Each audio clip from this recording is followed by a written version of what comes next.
आज के टाइम में यूक्रेन और रशिया का महायुद्ध चल रहा है, जो कि रशिया ने कब्जा कर लिया है यूक्रेन की राजधानी कीव तक, और नाटो देश भी उनके साथ नहीं खड़ा है बल्कि आश्वासन दे रहा था।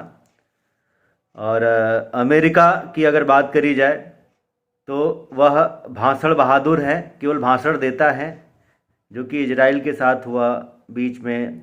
देखा होगा अफ़गानिस्तान में जब तालिबान ने अटैक किया तो उस समय भी अपनी पूरी सेनाएं वहां से हटा लिया, आश्वासन देता रहा कि अफ़गानिस्तान की मैं मदद करूंगा। तो यहाँ पर यह है कि बड़े देश वाले, बड़े ताकतवर जितनी भी बड़ी मछलियाँ होती हैं, छोटी मछलियाँ को खा जाती हैं। और ये सबक वाली बात है अपने देशवासियों को, अपने भारतवासियों को। तो ये सबक लेना भी पड़ेगा और समझना भी पड़ेगा। और आज के टाइम में हम लोग हमेशा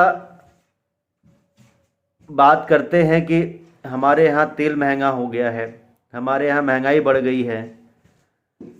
तो मोदी जी महंगाई क्यों बढ़ा रहे हैं? इसलिए बढ़ा रहे हैं क्योंकि आप लोगों को आवास भी दे रहे हैं, आप लोगों को आत्मनिर्भर बनाना चाहते हैं, आप लोगों का विकास भी कर रहे हैं। रही बात कि महंगाई बढ़ती चली जा रही है, आप लोग बता रहे हैं, तेल महंगा होता चला जा रहा है और वस्तुएं महंगी होती चली जा रही हैं। तो महंगाई, सरकार की मेन इनकम क्या है? टैक्स ही तो है, कर ही तो है। हम लोग जो टैक्स पे करते हैं, मोदी जी का कोई देखा जाए परिवार और औलाद नहीं है इस समय, ना ही उनका कोई भी परिवार में, उनके घर में कोई सांसद या मंत्री है।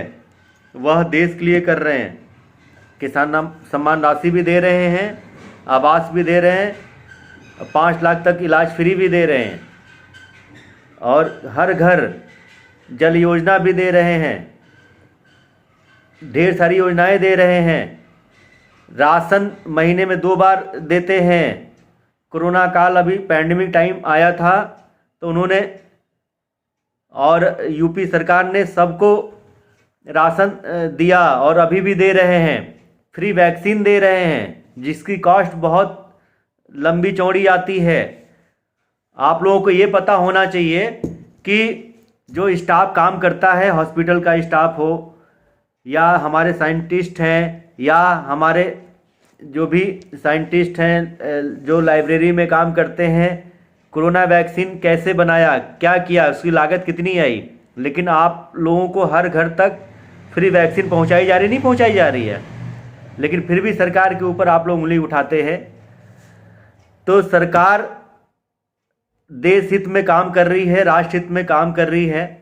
तो हम लोग देश हित और राष्ट्र सुरक्षा के लिए मोदी जी इतना बड़ा कदम उठा रहे हैं। आज चाइना भी आंख उठा के नहीं देख सकता, पाकिस्तान भी आंख उठा के नहीं दे सकता। और आपने देखा होगा कि अक्साई चीन जो नेहरू जी के टाइम में, इंदिरा जी के टाइम में जो कब्जा हुआ था, मोदी जी ने इसको कैसे संभाला, कैसे सुधारा। और आज चाइना भी आंख उठा के नहीं देख सकता है, क्योंकि हमारी सेनाएं बहुत मजबूत हुई हैं और सेनाओं में पैसा खर्चा हो रहा है, हथियार में पैसा खर्चा हो रहा है। इस समय सेना का रक्षा बजट भी बढ़ा दिया गया है। नेहरू जी तो कहा करते थे कि हम लोग युद्ध में पैसा क्यों खर्चा करें, सैनिकों पे पैसा क्यों खर्चा करें, शस्त्र पे खर्चा क्यों करें। हम लोग शांति प्रिय देश हैं, लड़ाई हम लोगों को भाएगी नहीं, हम लड़ाई क्यों लड़ेंगे। लेकिन क्या हुआ था जब चाइना ने वार किया था लगभग 1961 में समथिंग, तो क्या हुआ था, चाइना से अपना भारत हार गया था, सरेंडर करना पड़ा था अपनी सेनाओं को, अपनी आर्मी को। और मोदी जी आए हैं, अपनी सेनाओं को मजबूत किए हैं, उनके ऊपर बहुत गर्व है। अभी आप लोगों को पता होगा कि कल यूक्रेन के जो राजदूत हैं उन्होंने कहा कि मोदी जी अगर बात करेंगे पुतिन जी से तो यह युद्ध रुक सकता है, क्योंकि मोदी की पॉपुलैरिटी विश्व में सबसे ऊपर है और उनकी बातें पुतिन जी मानेंगे। हमें बहुत ज़्यादा गर्व फील हुआ कि उन्होंने ऐसी बात कही, और सही बात है कि मोदी जी अपने वर्ल्ड के लीडर हैं और हम लोग कभी लड़ाई नहीं चाहते हैं, हम लोग शांति प्रिय देश हैं। तो कहने का मतलब ये है, आप लोगों को पता होना चाहिए कि अपना भारत किसी देश पर आक्रमण नहीं करता पहले, या कोई देश हमारे ऊपर पहले आक्रमण करेगा तो हम प्रतिकार करते हैं, लड़ाई लड़ते हैं। अगर हम जीतते हैं, पाकिस्तान की लड़ाई हुई थी 1971 में, हमारे पास चाइना से अभी हम उभरे भी नहीं थे, तब तक पाकिस्तान ने हमारे ऊपर वार कर दिया था। तो भी हमारी सेनाएं ने मोर्चा लेते हुए लाहौर तक कब्जा कर लिया था। उस समय की बात है, 1971 की लगभग कब्जा कर लिया था। फिर भी कब्जा करने के बाद हम लोगों ने वहाँ पे अधिकार अपना नहीं जताया, फिर छोड़ दिया। जो कि और देश, चाइना हो, चाहे रसिया हो या अमेरिका हो या तालिबान हो, ये लोग विस्तारवादी नीति को अपनाते हैं। हम लोग विस्तारवादी नीति को नहीं अपनाते हैं, शांति प्रिय देश हैं, हम लोग शांति चाहते हैं। मोदी जी ने कल बात करी लगभग 25 मिनट और समझौता कराने की कोशिश करी, बात करी कि युद्ध रुक जाए, बल्कि युद्ध छिड़ा हुआ है। और पुतिन जी ने ये बात बोली कि अगर यूक्रेन की सेना अपने हाथ में सत्ता ले ले तो हम लोग बात करेंगे और युद्ध विराम जो है लग जाएगा। और क्या बातें हुई अभी तक जो न्यूज़ चल रहा है और जो हमको पता है सूत्रों के हवालों से, मैं वो बोल रहा हूँ। और मोदी जी की और वहाँ पे क्या बात हुई मेरे को नहीं पता। फिर भी एक बात मैं ज़रूर आप लोगों से कहना चाहूँगा कि यूक्रेन कमज़ोर था, अंत तक अमेरिका का मुंह देखता रहा। हांगकांग से समृद्धि बहुत कमाई पर रक्षा तंत्र पर काम नहीं किया, उस पर चीन ने कब्जा कर लिया। नेपाल कमज़ोर है, चीन ने जबरन उसके गांवों पर कब्जा किया हुआ है। नेहरू जी कमज़ोर प्रधानमंत्री थे, तिब्बत दे बैठे चीन को। एक राष्ट्र केवल व्यापार या संस्कृति नहीं होता, राष्ट्र तब तक राष्ट्र बनता है जब उसकी सीमाएं सुरक्षित हों। अगर सीमाएं सुरक्षित नहीं रहेगी तो राष्ट्र नहीं बनेगा। आज के हालात देखकर लगता है, हो सकता है हमने पेट्रोल महंगा भराया हो, जीएसटी से लोगों को तकलीफ हुई हो, पर इस सरकार ने एक राष्ट्र के रूप में हमें बहुत सुरक्षित कर दिया है। आज हमारे पास विश्व की जानी मानी सेना है, जो घर में घुसकर मारती है। वो सेना है जिसकी आंखों से चीन भी घबराता है।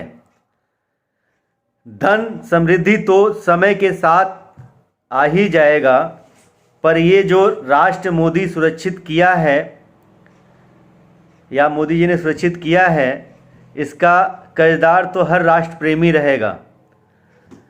ये आप लोगों को भी समझना चाहिए। यह धरती पुत्र हैं और कलयुग में भगवान का रूप है। मोदी जी से पूरा विश्व घबराता है, आप लोगों को भी साथ देना पड़ेगा। और अपने यहाँ देखा जाए तो अभी मैं पुतिन का बयान सुनाता हूँ। पुतिन ने अपने संसद में संबोधन करते हुए क्या बोला है। पुतिन का अब तक का भाषण आप लोग सुनेंगे या उनका जो मैसेज है वो आप लोग सुनेंगे, आपको इस पे गौर जरूर फरमाना चाहिए और विचार भी करना चाहिए। पुतिन रूस के राष्ट्रपति रूसी संसद को संबोधन में रूस के अल्पसंख्यक के साथ तनाव पर कहा, रूस में रूसियों की तरह रहें। आप लोग गौर फरमाइएगा, इस पे विचार भी करिएगा। कोई भी अल्पसंख्यक समुदाय जो कहीं से भी हो, यदि उसे रूस में रहना है या यहाँ काम करना है, आहार लेना है यानी कि भोजन, तो रूसी भाषण को समझना पड़ेगा, रूसी भाषा में बोलना पड़ेगा। रूस के कानूनों के सम्मान करना होगा, जो भी हमारे यहाँ का संविधान है। यदि वो शरीयत के नियमों को वरीयता देते हैं या पसंद करते हैं एवं मुस्लिम जीवन शैली में जीना चाहते हैं, हिजाब पहनना चाहते हैं, तो उन्हें हमारा सुझाव है कि वो उन स्थानों पर जाएं जहां उनकी राजकीय कानून है। रूस को अल्पसंख्यक समुदाय की आवश्यकता नहीं है, अल्पसंख्यकों को रूस की आवश्यकता है, अल्पसंख्यकों को रूस की आवश्यकता है, पर हम किसी तरह विशेषाधिकार उन्हें नहीं देते हैं और ना ही हम अपने कानून में ऐसे बदलाव लाएंगे जो उनकी अपेक्षाओं पर खरे हों। चाहे वो ऊंची से ऊंची आवाज़ में इसे भेदभाव कहें, रूसी संस्कृति की अवमानना में हमें किसी भी रूप में स्वीकार नहीं है। हमें यदि एक राष्ट्र के रूप में जीवित रहना है तो अमेरिका, इंग्लैंड, हॉलैंड और फ्रांस में हुए आतंकी हमलों से सीख लेने की ज़रूरत है। मुसलमान उन देशों का अधिग्रहण कर रहे हैं, लेकिन वो रूस के साथ ऐसा नहीं कर पाएंगे। रूसी रिवाजों एवं परंपराओं का मुकाबला अल्पसंख्यकों को करना होगा। असंस्कारी और आदिम मुस्लिम शरीयत नियमों के साथ नहीं किया जा सकता। जब भी सम्माननीय वैधानिक निकाय नए नियमों के सृजन का विचार करे तो उसे रूस के राष्ट्रीय हितों को प्रथम वरीयता रखना है। यह ध्यान रखते हुए मुस्लिम अल्पसंख्यक रूसी नहीं हैं। रूसी संसद के राजनेताओं ने पुतिन खड़े होकर 5 मिनटों तक अभिवादन किया और ऐसे ही अल्पसंख्यक हर जगह हावी हो रहे हैं। हमको और आपको समझना है कि अल्पसंख्यकों, अभी जो यूक्रेन की बात हो रही है, पुतिन जी ने ये बोला कि ये यूक्रेन में अलगाववादी नेताओं का ही बोलबाला है। अलगाववादियों की वजह से ये विश्व युद्ध मतलब छिड़ा हुआ है। अलगाववादियों को हम लोग कहीं पे वरीयता नहीं देंगे। और आखिरी में मैसेज यही है कि हम लोग राष्ट्रहित में सपोर्ट करें। हम लोग बहुत लकी हैं कि मोदी जैसे राजनेता मिले हुए हैं जो कि भगवान का रूप हैं, और अमित शाह जी हैं जो कि वो भी हमारे भरत की तरह काम करते हैं। लक्ष्मण जी हमारे योगी जी हैं जो कि देश हित में सब कुछ त्याग करके राष्ट्र के लिए कार्य कर रहे हैं। महंगाई इसलिए बढ़ी हुई है क्योंकि हम लोग अपनी सेनाओं को, अपने सशस्त्र बल और सेनाओं को मजबूत कर रहे हैं। हमारी जब राष्ट्र रहेगा तभी हम सुरक्षित रहेंगे। हम लोग छोटे मोटे प्रलोभन में न पड़े। आज सबको समझ में आ गया होगा कि मोदी क्यों जरूरी है देश के लिए। जरूरी इसीलिए है क्योंकि यह देश के हीरो हैं, देश के रक्षक हैं। योगी जरूरी हैं, इसलिए सब लोग योगी और मोदी का समर्थन करें, अमित शाह जी का समर्थन करें। हमारा यही आग्रह है। वरना जब चाइना या पाकिस्तान हमला करेगा, हम लोग महंगाई में आपस में बटे रहेंगे, जातिवाद में बटे रहेंगे, एक नहीं रहेंगे। अभी मोदी और योगी के सामने बहुत बड़ा चैलेंज है, जो कि घर में ही हम लोगों के अंदर एकता नहीं है, हम लोग खंड खंड हो गए हैं। तो बात करी जाए रसिया की, रसिया अच्छा कर रहा है, हम रसिया के समर्थन में हैं। सभी कुछ देश रसिया के समर्थन में आ चुके हैं, यहाँ तक कि चाइना भी रसिया के समर्थन में आ गया है। चाइना विस्तारवादी नीति को अपनाता है और चाइना की नज़र तालिबान पे है, पाकिस्तान पे है, अफगानिस्तान पे है, नेपाल पे है, भारत देश पे है। तो चाइना जो है इस समय रसिया के समर्थन में आ गया है और अपना जो भी स्टैंड है उसने क्लियर कर दिया है। अब पुतिन जी के समर्थन में चीन के अलावा ढेर सारे देश आ चुके हैं। हम लोगों को अगर मजबूत बनना है, मजबूत तो हम लोग हैं ही हैं, तो कम से कम हम लोग कुछ नहीं कर सकते तो मोदी जी का साथ दे सकते हैं, उनको सत्ता में ला सकते हैं। और आप लोगों का आशीर्वाद की ज़रूरत है, वो राम रूप है। और देश देखा जाए तो 2014 के पहले क्या था, अब देश क्या है, कोई आंख उठा के नहीं दे सकता। इसलिए हमारा आप लोगों से ही आग्रह और विनती है कि मोदी जी को समर्थन करें। मोदी जी को पूरा विश्व समर्थन करता है। मोदी जी विश्व के लीडर हैं और मोदी जी का समर्थन करिए।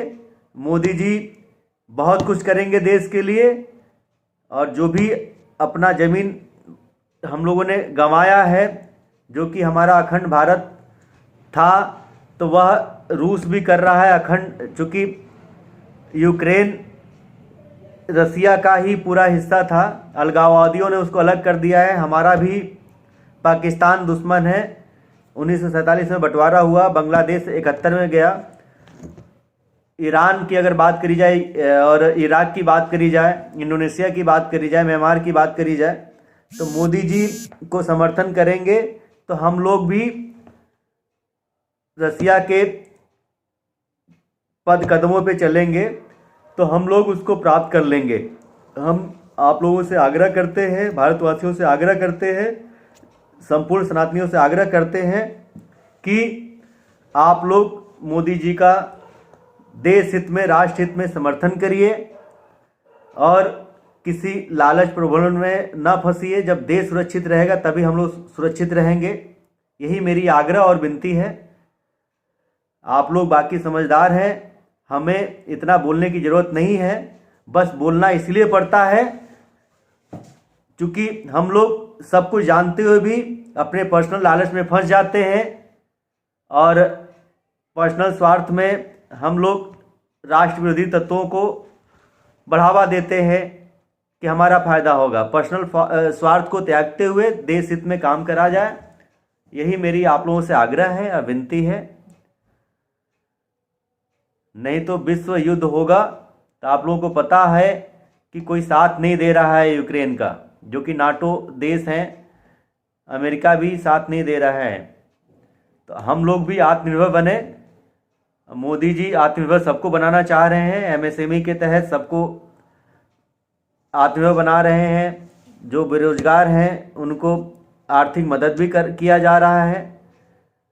सबको जो भी योजनाएं हैं, जो भी समाज के लिए कल्याणकारी योजनाएं हैं, सबको दिया जा रहा है। तो हमारे कहने का मतलब ये है कि हम सबको मजबूत बनना पड़ेगा, लालच में नहीं फंसना है। देश हित में आने वाला चुनाव है। योगी जी उत्तर प्रदेश के बहुत बड़े लीडर हैं, जो कि सन्यासी हैं, उनका कोई जात और कोई धर्म नहीं है, वो सनातनी हैं, राष्ट्र सेवा में लगे हुए हैं। मोदी जी भी सनातनी हैं, राष्ट्र सेवा में लगे हुए हैं। उनको मजबूत करिए आप लोग। बाकी उन पे विश्वास करते हुए आप लोग सहयोग करें, मेरी यही आग्रह और विनती है। और किसी देश की इतनी हिम्मत नहीं है कि वो लोग हमारे देश पे आंख उठा के देख सकते हैं। 2014 के बाद आप लोगों ने खुद देखा कि मोदी जी ने घर में घुस के मारा है पाकिस्तान में, और चाइना की आर्मी को सबक भी सिखाया है।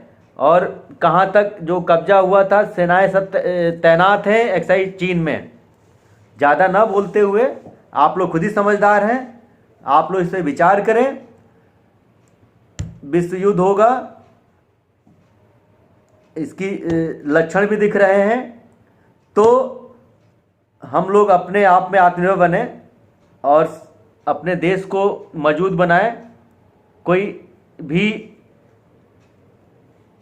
अराजक तत्व और कोई भी देश हमारे ऊपर हमला नहीं कर सकता है। यह मेरा बारंबार आग्रह है, प्रार्थना है, आप लोग इस पर विचार करें। जय हिंद, जय भारत, जय माँ भारती।